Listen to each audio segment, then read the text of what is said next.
ये कहानी भेजी है विजय कुमार जी ने, जो कि बदलापुर उत्तर प्रदेश के रहने वाले हैं। आज उनकी एक छोटी सी कहानी मैं आपको बताने जा रहा हूँ। तो चलिए शुरू करते हैं आज की कहानी।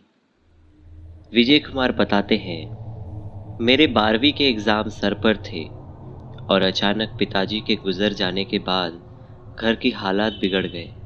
आगे की पढ़ाई पूरी करने के लिए और घर चलाने के लिए मुझे देर रात तक ऑटो चलाना पड़ता था। उस रात को सभी ऑटो वाले घर चले गए।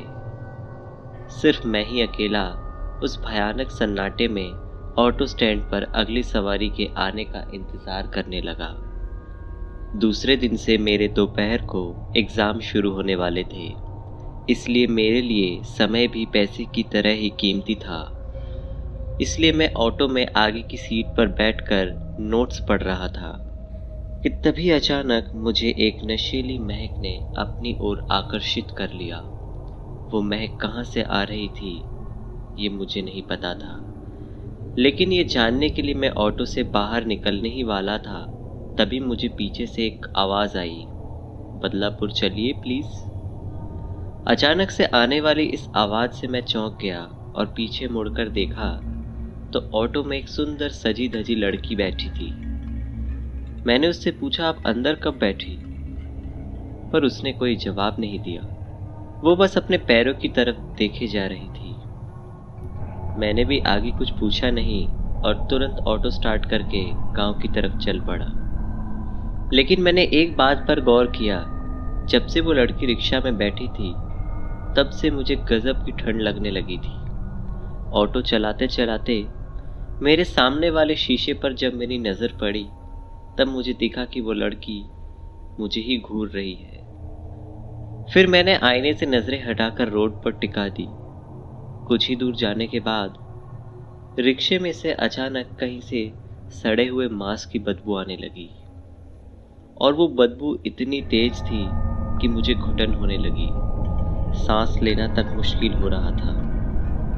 उस वक्त फिर एक बार मेरी नज़र आईने पर पड़ी, पर उसमें दिखने वाले उस भयंकर विकृत नज़ारे ने मेरी रूह कँपा दी, क्योंकि शीशे में वो जो लड़की दिख रही थी अब वो एक दुल्हन के जोड़े में थी और उसका चेहरा आधा जला हुआ था, जिसमें से मांस के लोथड़े लटक रहे थे। मैं उस वक्त इतना ज़्यादा डर गया था कि अपनी चलती ऑटो का हैंडल छोड़कर सड़क पर कूद पड़ा। उसके बाद सुबह जब मेरी आंख खुली तब मैं गांव के दवाखाने में लेटा हुआ था। पास में मेरी माँ और गांव के कुछ बुजुर्ग बैठे हुए थे। मेरे सिर पर 4 टांके लगे थे और बाकी सब मामूली चोट थी। सिर पर गहरी चोट लगने से शायद मैं बेहोश हुआ था, और जब मैंने अपने रिक्शे के बारे में पूछा तो सभी ने मुझसे उल्टा सवाल किया कि तुम हमें गांव के बाहर सड़क पर मिले और तुम्हारा ऑटो दूर उस पुराने कब्रिस्तान में क्या कर रहा था।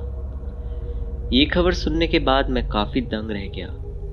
उस सवाल का जवाब मेरे पास नहीं था, पर उस खौफनाक चुड़ैल के बारे में मैंने सबको बता दिया। मेरी माँ भगवान का शुक्रिया करने लगी कि मेरा बेटा एक चुड़ैल के चुंगल से सही सलामत बच निकला। जाते जाते सभी गांव वालों ने बोला कि तुम्हारी किस्मत अच्छी है, इसलिए जिंदा हो। वो एक कुंवारी मरी हुई चुड़ैल है जो अपने प्यास तुम्हारे जैसे कुंवारों लड़कों का शिकार करके बुझाती है। उस दिन के बाद से जब भी मैं ऑटो चलाता हूँ तो ज़्यादा देर तक नहीं चलाता। जल्द से जल्द मैं अपना काम ख़त्म करके घर लौट आता हूँ। तो दोस्तों, कहानी आपको कैसी लगती है मुझे ज़रूर बताइएगा।